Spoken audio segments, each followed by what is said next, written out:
Similar to Giza's Change Part Number tool, Block Replace allows us to swap catalog parts in a drawing with others.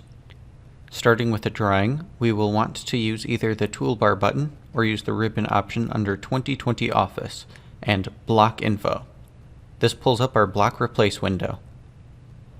Here in the top, we want to select if we are replacing either parts or standards, as well as select what objects our replace will scan over. If we wish for the replace window to consider only some of the drawing, then instead of checking all objects, we push the Select Object button.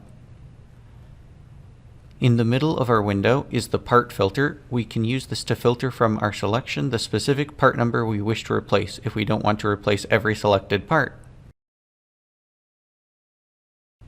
Finally, at the bottom is where we select the part or part number we are replacing parts to, either by typing the part number or selecting it from within the drawing.